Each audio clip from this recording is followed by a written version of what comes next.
Welcome to Baz Travels.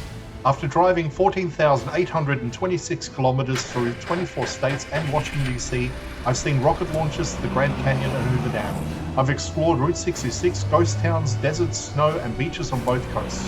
From Vegas casinos to Alcatraz, the White House to Hollywood. Join me for a journey of the ordinary and the extraordinary. Loading destination. Simulation starting in 3, 2, 1.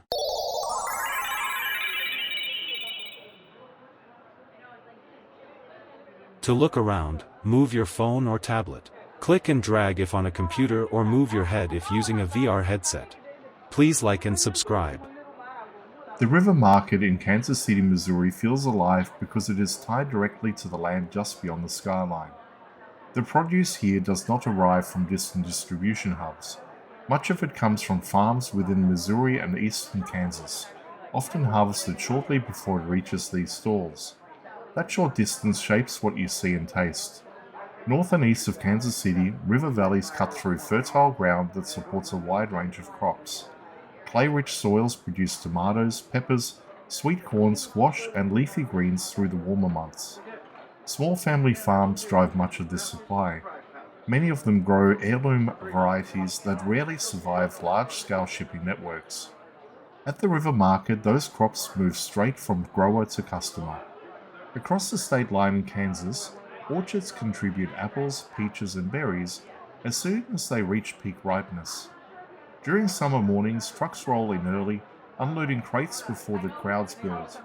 The timeline from field to store can be measured in days rather than weeks. That intimacy is part of the market's appeal.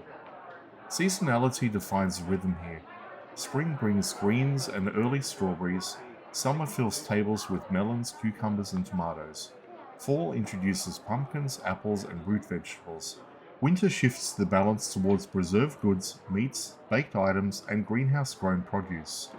The layout changes with the agricultural calendar. Missouri also contributes specialty items. Black walnuts appear in packaged goods and baked products. Local honey reflects regional flowering cycles. Jars labeled with nearby town names reinforce how closely supply chains remain.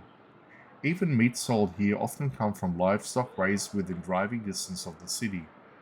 The river market operates as a visible bridge between rural production and urban consumption. Within a few blocks of streetcars and office towers, you're buying food grown less than 100 miles away. That connection keeps agricultural identity present in the city's core. Kansas City's geography supports this model. Surrounded by productive farmland and positioned at the transportational crossroads, it naturally aggregates regional growers. The market continues a pattern established in the 19th century, when goods arrived by river and rail.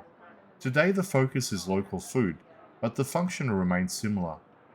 Standing among these stalls, you're not just seeing produce arranged on tables. You're seeing western Missouri and eastern Kansas condensed into one urban grid. The river market remains the working intersection between soil and skyline.